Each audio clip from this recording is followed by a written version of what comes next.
Okay, well, the presentation now we advertised as Gems of the Southern Sky using the Worldwide Telescope. You'll recall I introduced the Society to the Worldwide Telescope perhaps a year ago. We had a bit of an explore. And I saw a little while ago some of the observing opportunities in the Australian Sky and Telescope magazine. If we go back about 3 months or 4 months ago, an observing challenge took my eye, and that was, sorry, get the glasses back on, that was called Sparkling Southern Clusters, in the back of, I think of September. People have their thing, I want to go back, July, Sparkling Southern Clusters. I'll talk about it more in a moment. I've been chasing these. They cover the whole 12 months. You can't see them all on the same night, really. And I thought, oh, this would lend itself, and people might be interested in observing these using the Worldwide Telescope.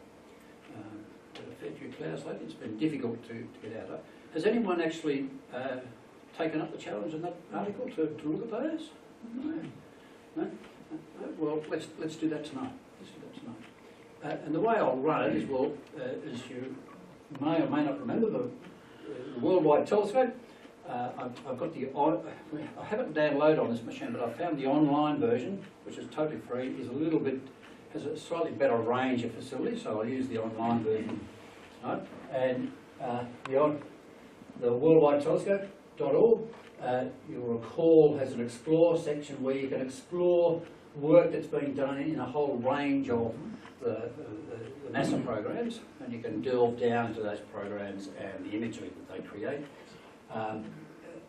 There are a whole raft of guided tours in here through nebula clusters and so on, or you can do your own search, a bit like Alan's doing a Stallone, do your own search and observe the individual objects you're searching for. I'll do that. We'll use that facility today. So we'll search individually for these items, and when we find it in the field of view, the reason there's these thumbnails down here is the Worldwide Telescope will show us, or thumbnails of other items that are in this field of view that one might want to go and explore. We won't get sidetracked by them tonight, but just to very quickly reorient ourselves, there are a range of guided tours. We'll use the search function, and these thumbnails, which I have not found any way of hiding, these thumbnails give us hints or thumbnails of other things that are in that field of view. Okay, so I hope you don't mind, but I will read some of this because it's easier to read. And certainly when I'll get to the items in here, I'll read the specific findings of each of these items. Let me just read the introduction to this. Which are the best open and globular star clusters in the southern skies?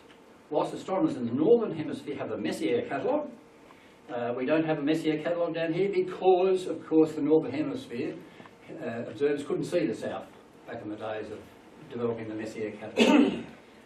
So an enterprising person thought, well, so how could I categorise, or what would be the 10 most picturesque ones to look at in the southern sky? There were 2 astronomers that did most of the discovery of these. So there were 2 in the 18th and 19th century when these were first found. The first up is a Frenchman, Nicolas Lasalle, who lived between 1713 and 1762. 1751 and 1752, he was observing from Cape Town with a half-inch refractor. Half-inch refractor. Okay. He found most of the bright open clusters of the southern sky. Well-educated and well-financed, he produced a catalogue of 42 clusters and nebula, as well as a catalogue of 9,776 stars with a half-inch refractor.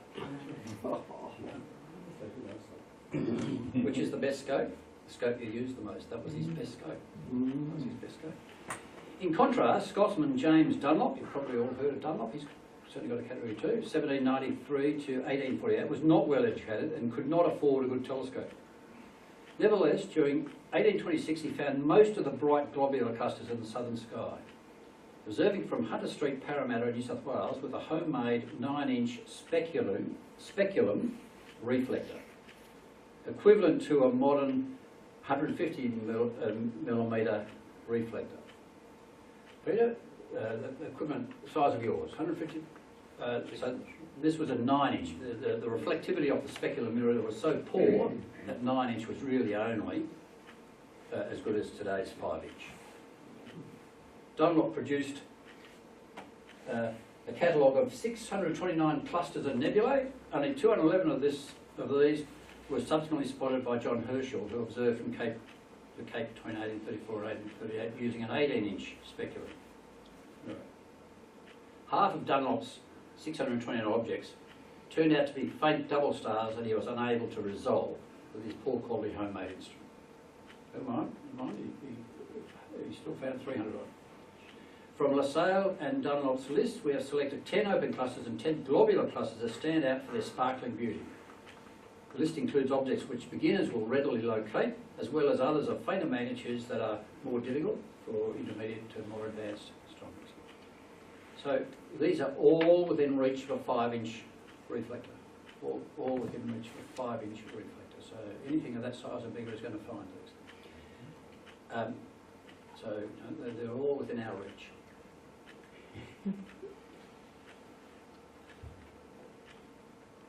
Just before I go on, I just realised that the other introduction I was going to make. So this July issue is globular clusters and open clusters. The next issue, the August one, are nebulae, the 20 best nebulae. If you're interested and you think these sessions are worthwhile, we could explore those. They're quite picturesque and colourful.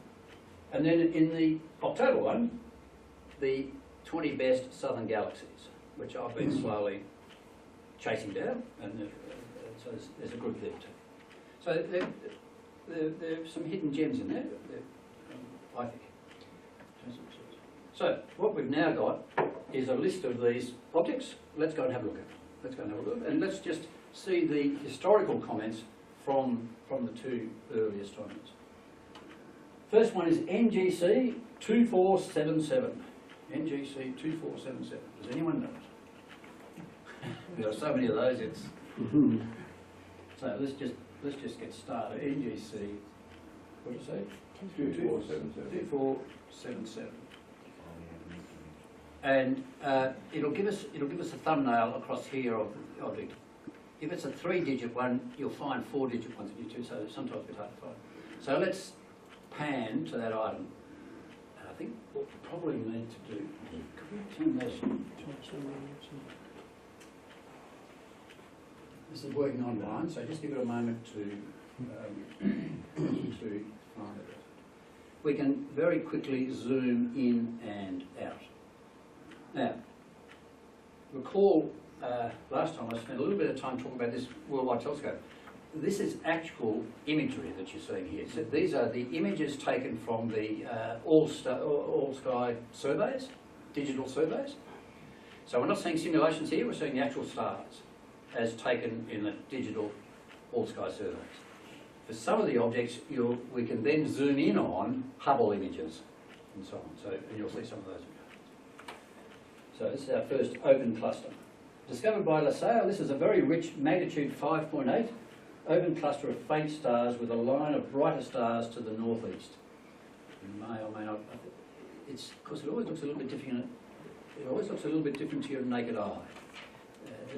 This saturates the star images. That's this line here, and certainly that's very visible in a telescope. Dunlop described it as a pretty large faint nebula, easily resolvable into small stars, or rather a cluster of very small stars with a small faint nebula near the north preceding side, which is rather difficult to resolve into exceedingly small stars. That's 4,000 light years away. If you want to keep track of where we are, can you read this down here? This is telling us the quadrant of the sky we're in, and this is telling us the constellation that we're in. So well and truly, maybe not legible, is it? So it's probably so small. That's Puppis. It's too small. Maybe I'll have to call those out for you. I can see it in the back with my glasses on. Can you put? Well, good, nice sharp vision. So that's a pretty open cluster. It looks nice in a telescope. Yeah. Which constellation is it in? Puppis.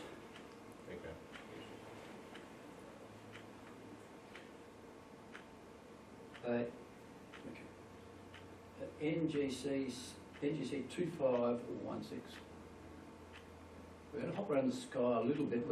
We're hopping in roughly right ascension order. So to actually observe these, if you want to do it in the evenings, you really need to set sort of a target for spring, a target for summer, autumn and winter, as they basically come into the best viewing positions. But the beauty of this program is we're going to ignore that. So this was 2516.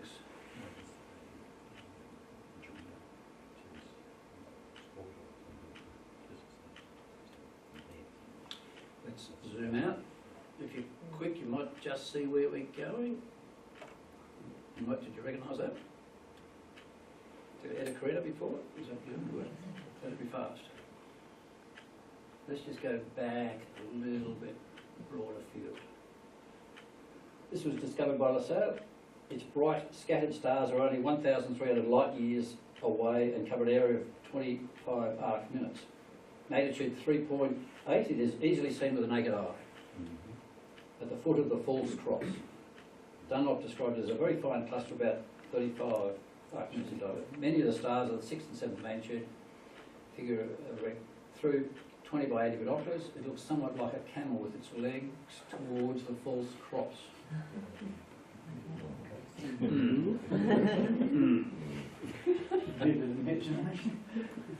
Some homemade wine.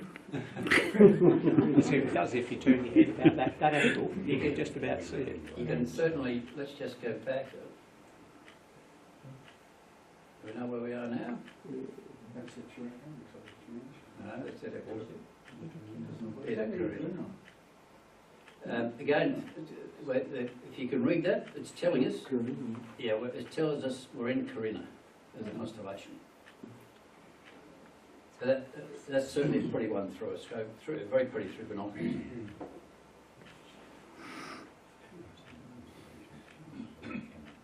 3114.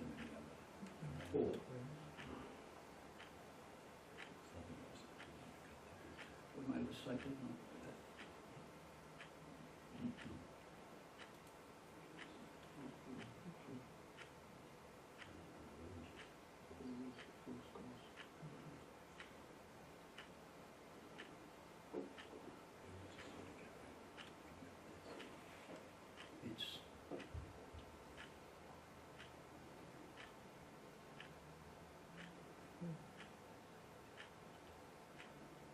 Now, this one's very hard to see in an image. This magnitude 4.2 snail-shaped open cluster is 3,000 light years away. With a diameter of 35 arc minutes, its scattered stars are superimposed on a bright part of the Milky Way. Dunlop saw a beautiful cluster of stars arranged in as curvilinear lines intersecting each other about 40 arc minutes diameter. So it's this group of stars here, but I guess in the photograph it's hard to actually see it. You can see where we are. We're on the edge.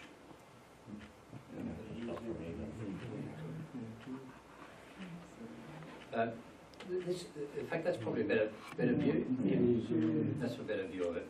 In a telescope, somehow all the brighter stars shine out, and you lose all this background noise.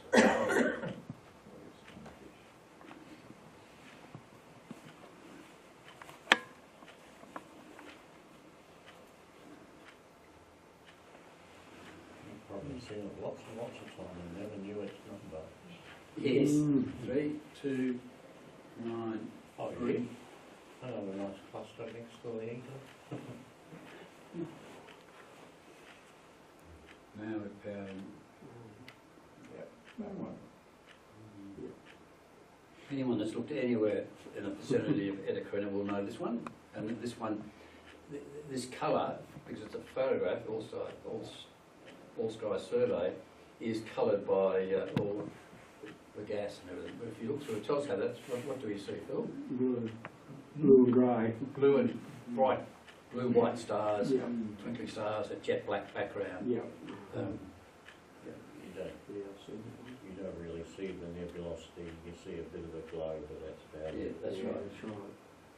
So only 3293, only 5 arc minutes across, and very distant at 7,600 light years. The colourful stars in the GEM cluster shine with a total magnitude of 4.7. Dunlop saw a very small cluster of very bright stars around this cluster, rich in extremely small stars resembling faint nebulae. The next one is I call them confusing. that's probably cost me a few dollars, and I was at 3293. 3532. Anyone recognising any numbers yet? I'll put a few familiar ones up in a moment.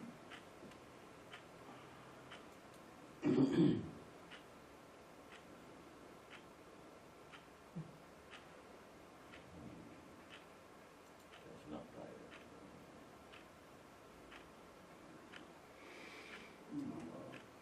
So many people. Does anyone know how to, in these machines, how to actually turn off updates? You have to go into the setup I've tried. control panel. In this Windows 10, I've tried to find it. It's control panel, then Windows update, and then you disable it. That's what I've tried. Oh, yeah? I've looked at that. I see Windows 10, so I don't know. Okay.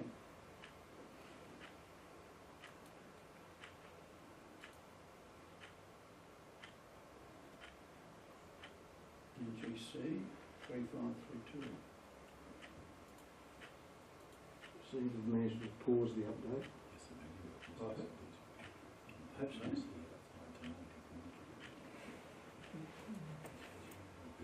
I had mine down for 15 minutes once. I was doing a presentation for 50 people. No one could sing and dance either annuities. I asked a couple of times. Yeah, so So we're in 3532, found this, LaSalle found this, with Dunlop described as a very large cluster of stars, about 9th magnitude, with a red star of 7th or 8th magnitude, north following northwest. This one's a pretty one in a very wide field telescope or binoculars. So this one becomes a very strong sprinkling of bright blue-white stars. My 42 mil eyepiece is perfect for these.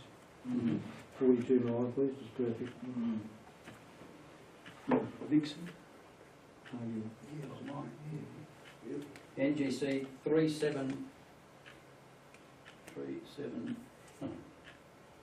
766. Trying to guess its name. Centaurus, wouldn't it? yeah, that one. Stefan's recognising it. It looks at me. So LaSalle discovered this magnitude 5.3 open cluster. Dunlop wrote a pretty large cluster of stars of mixed magnitudes. The greater number of the stars are of a pale white colour. There's a red star near the preceding edge. The cluster is 5,700 light years away. There's a couple of other nebulas close by. So going out a little bit further just gives you a sense of a pretty open cluster. It's the one I'm thinking of. It shows up quite tightly in when you're sweeping around that one. The other ones are a lot more. 4755. John Herschel compared this open cluster to a superb piece of fancy jewellery. At magnitude 4.2 and 6,500 light years away, LaSalle discovered it with his half-inch refractor. So LaSalle found this with his half-inch refractor. Oh, yeah. Southern Cross. Yeah, up next to the Mesa. Certainly this looks much more spectacular in the telescope. Yeah. But I'm sure we all know that one, with the traffic lights across there. But it certainly is pretty. So the dual box. Beautiful. Maybe an island. It's got that V shape, you can see that quite distinctly through the telescope. And if you a line across the horizontally across the three across the top, then downwards. Oblique, so what is it? 7 billion. Beautiful. Could you just zoom out for the location of that one again, please? Yes. So where- Yes, please, I'm running too quickly. So it's right at that cross point there, Okay. and now we can see the 2 pointers to the Southern Cross, And the cross. the yeah. cross, It's next to a mouse or a B cracks. and so it's sitting just there. Yes, thank you. And then over here, of course, we've got the Eta Carina. Would you by any chance showing an infrared view there? Sorry? No, it's digitised sky survey colour. Oh, the rain chicken maybe was quite, Yes. stands out like any other. That's an amazing show. It's actually quite fun. Special filters bring out the actual wavelength of them.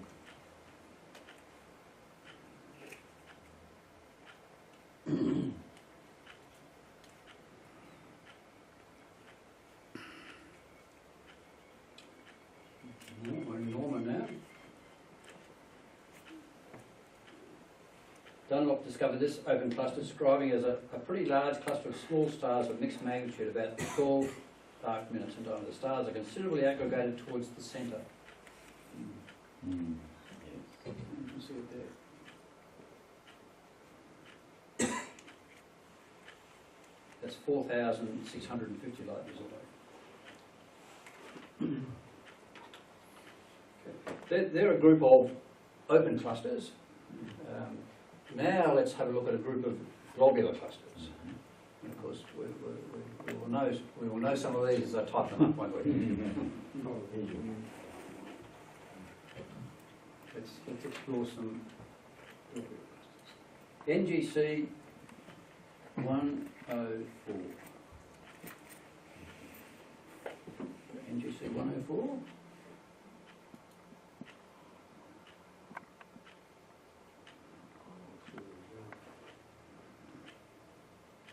Forty-seven Tucano.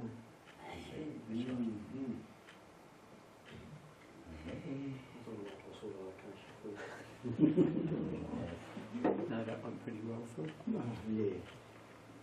Okay, so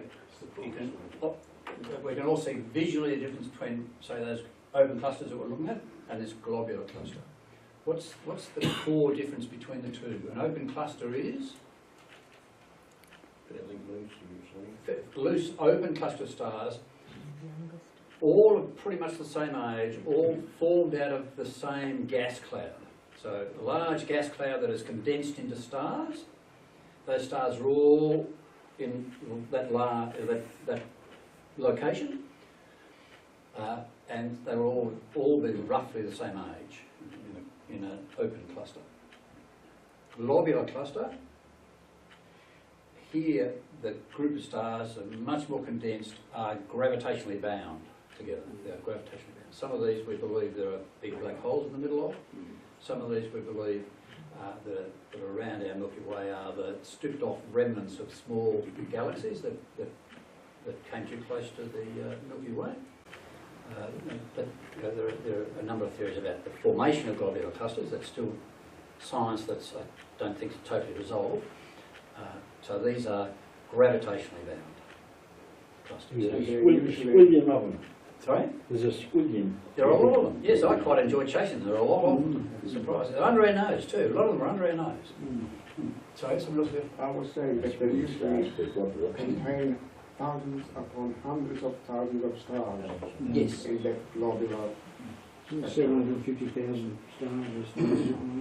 Omega Centauri, I think in the centre of that globular cluster, stars are less than half a light year apart. Yes, so, Imagine the density of that. yeah, so if you lived there, Yeah, it'd be amazing. yeah, it'd be like Moonlight. Yeah, read the newspaper. And in observing them, the difference is with an open cluster, you generally want a low magnification so you can Yes. see the contrast against the black sky. Yes, that's right, yep, good point. Yeah, see outside of The it. globular clusters, you start off with a low power Mm. and you go through higher and higher powers, and the extra contrast will sometimes make the brighter stars in the globular pop out or sort of just twinkle on and off at the edge of your visibility, what you can see on the background of the globe. Yes, yes, that's right. That's the fun bit about them, trying to spot the individual stars, and it just, the Tolkien's description of the Arkenstone in The Hobbit is a good description of a globular cluster, Mm-hmm. in my Yes. opinion.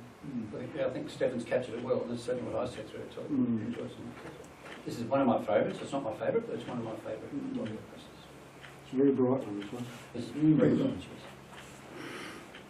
So, 47 Tucana was discovered by LaSalle. Dunlop described a beautiful large round nebula about 8 arc minutes in diameter, very gradually condensed at the centre. This beautiful globe of light is easily resolved into stars of a dusky colour. He was using that 8-inch speculum mirror. The compression to the centre is very great and the stars are considerably scattered southwest and northeast. This distance is 14,700 light years, and of course the small Magellanic Cloud is nearby.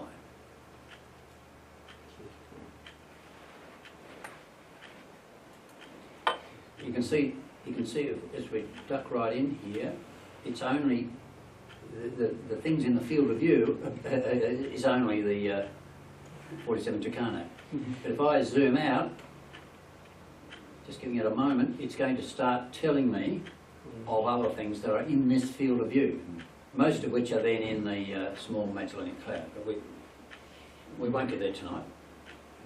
For now. There's a couple of globules in the small Magellanic Cloud, you can see the 6-8 inch. There's some things having apoplexy for some reason. Okay. There's a video driver update. Looks like it, doesn't it? 1261. Another globular cluster. Not far away.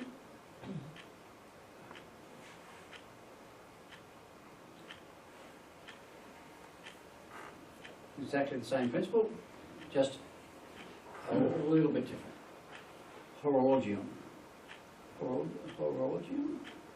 Constellation? This one seems brighter than its listed magnitude of 8.3. It's about 7 arc minutes across and 53,000 light years away. Dunlop found it and described it as a very bright round nebula, pretty well defined and gradually bright to the centre. Globular clusters are rare in this part of the sky.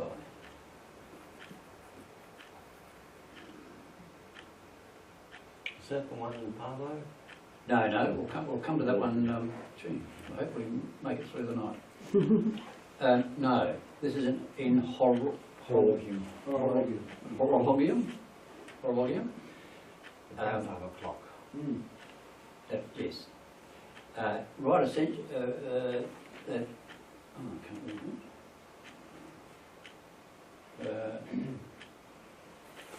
1261. So we're 55 degrees south, 3 hours. All right. I was saying before that there are globular clusters under our noses everywhere. Observed in the sky, and when you're looking for them, quite often they are just this little indistinct spot that isn't quite star-like. And then, if you're in a wide field, as Stefan said, zoom in a bit, and you'll see that. Remember, all of these are within reach of our scopes. So NGC 1851. 1851. These are all going to look remarkably similar, but that's Columba we're in now.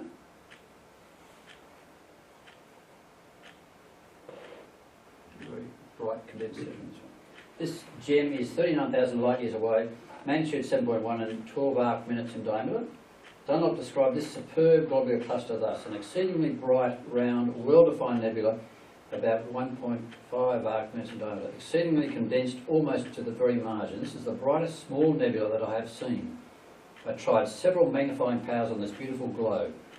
A considerable portion around the margin is resolvable, but the compression to the centre is so great that I cannot reasonably expect to separate the stars. So this one, as you can see, is very bright.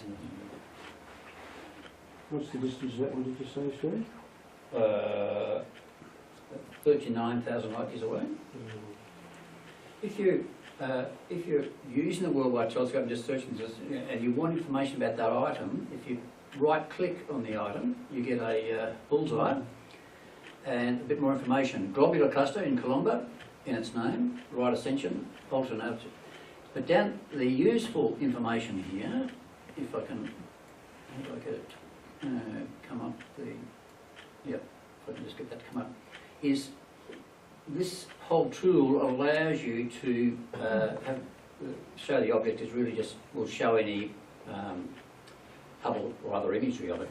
But you can, if you click there, that'll take you to the NASA research libraries, and it'll automatically search, a bit like a Google search, and find all the information that we know about that globular cluster. So if you want to explore that, get information about it, understand it, you click there and go to the, essentially go through the NASA research archives. It's quite an extraordinary tool.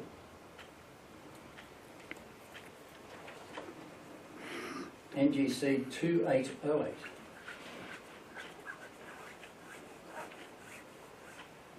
Before we go there, I'll just put that.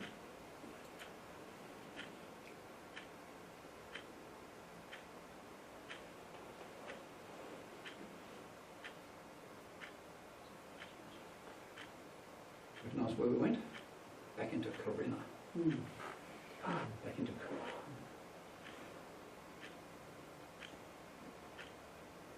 Just go back out again, because we're getting their bearings.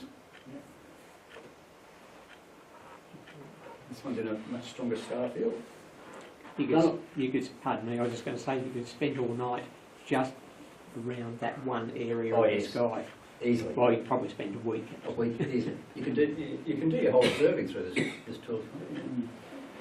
Dunlop found this magnificent globular cluster and wrote of it: a very bright, round nebula, about 3 or 4 arc minutes in diameter, very gradually bright to the centre. This has a fine globular appearance. Magnitude 6.2, 31,000 light years. 3,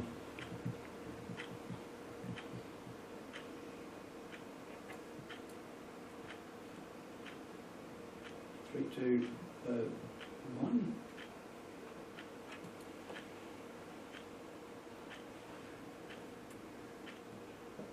I haven't ventured too far. We're in the far south. So we're just looking in the far southern.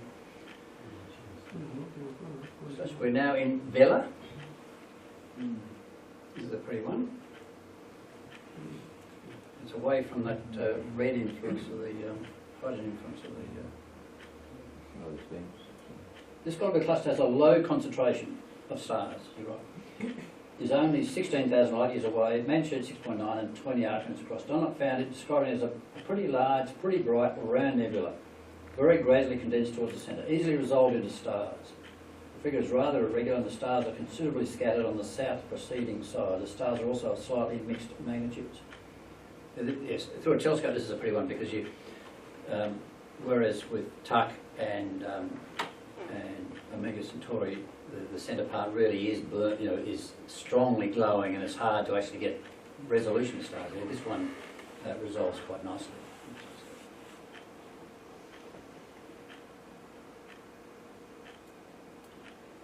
5139. That's it? That's it?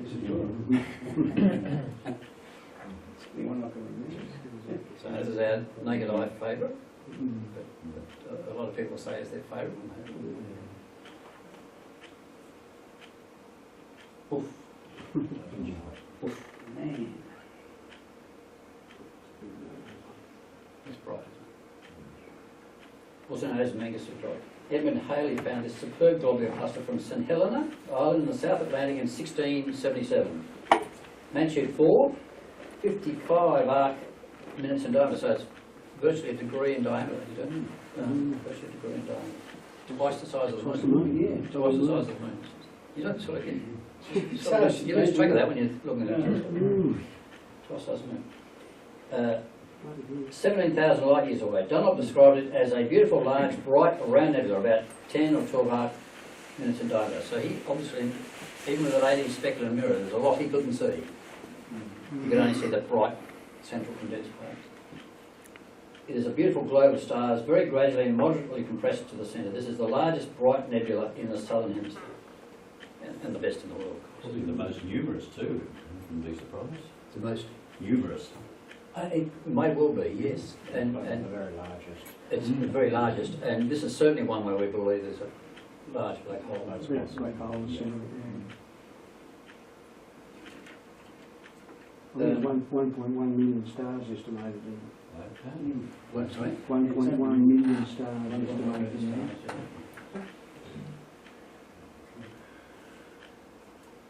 6397. As large as that one.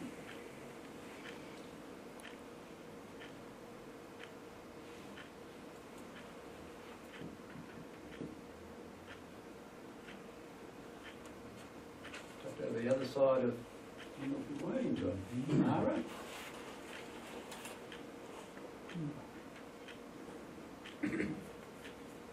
This one was found by LaSalle, with Dunlop describing it as a pretty large nebula extended nearly to in the parallel of the equator, brightest and broadest in the middle. The nebula is resolvable into stars. This low concentration globular cluster is only 7,500 light years away, 30 arc minutes in diameter, so the size of the moon, magnitude 5.3. This is one of my favourite ones, just visually, one of my favourite.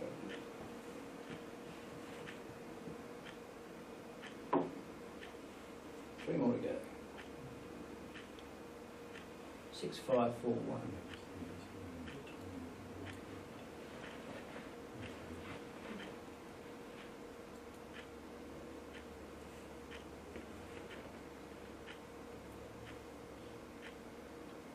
Corona Australis.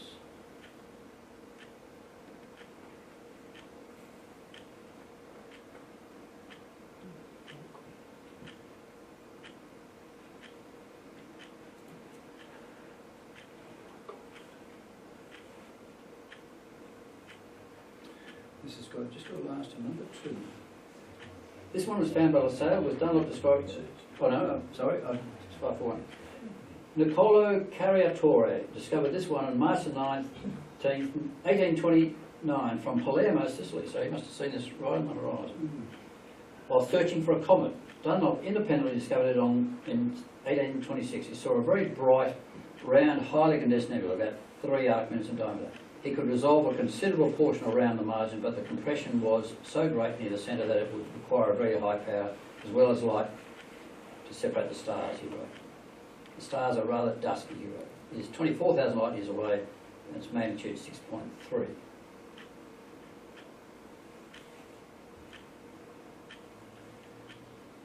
Six, 723.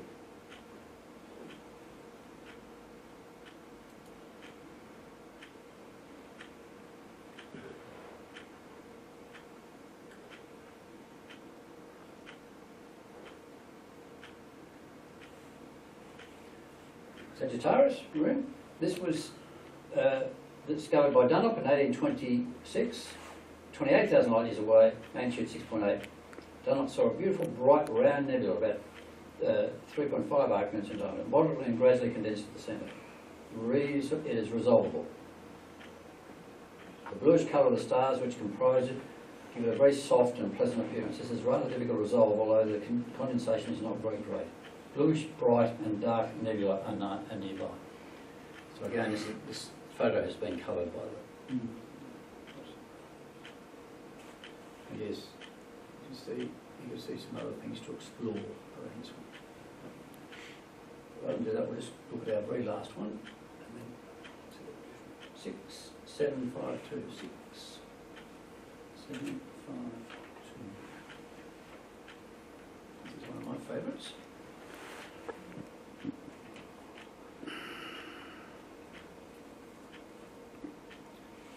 into Parvo now.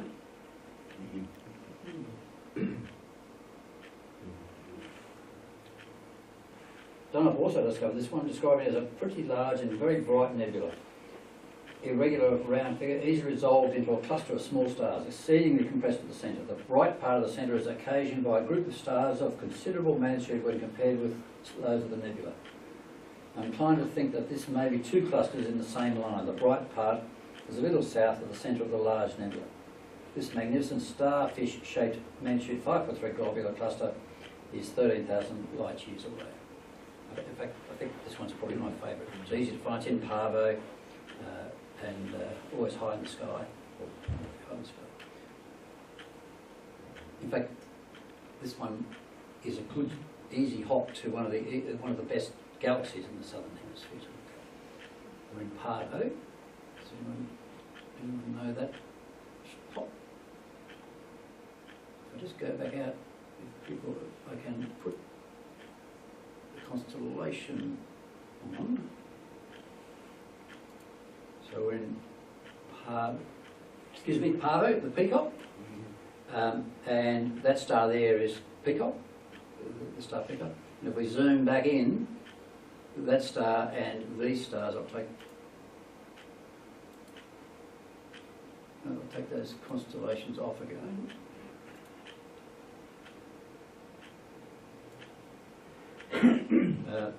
From a visual point of view, star hopping, that and those three stars are easy to find. You can see there's the globular cluster just there. And come back down to this star and duck down here.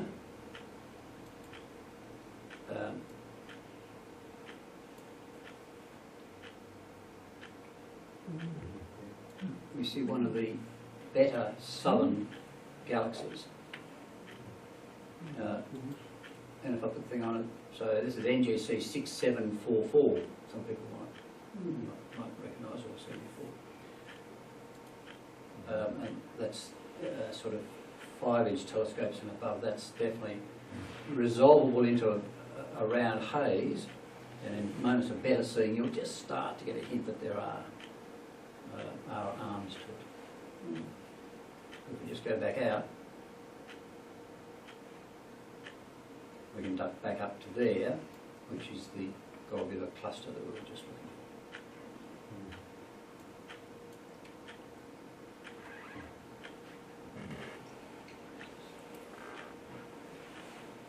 at. Okay, I'll finish the article here. It says, so there you have it, 10 each of the best open and globular star clusters in the southern sky.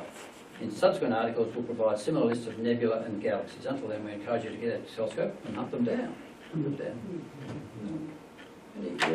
Well, good on Slough and the Sky and Scope for actually coming down to the southern hemisphere, because it's particular northern hemisphere attitude, hasn't it? At times, yes, at times. Although they do. Yep. Yes, every now and again an article, an observing article sneaks in here that is really low on our horizon, that's for sure. Yes. That's for sure. Yeah. They also had a series last year on binocular objects. Yes, which is yes. also good. I tried quite a few of them on, some of them on telescope, and one or two you couldn't tell it was a cluster because the field of view was too narrow. So, I have as a project to the task is the wrong word. You know, I have the project to see all of those visually through my telescope. If you have a look at the notes on, you can turn on. If you have a look at the notes scribbled on here, you'll see that I've found about half of them so far. I've just got to wait for the right time of the year to see the other half. So I find those sort of tasks quite interesting, but perhaps it's an idea for people to think about what to look through and observe through the telescope. What was the worldwide telescope? That's the finish that part of the presentation. We'll just. I'm going to give you a clap.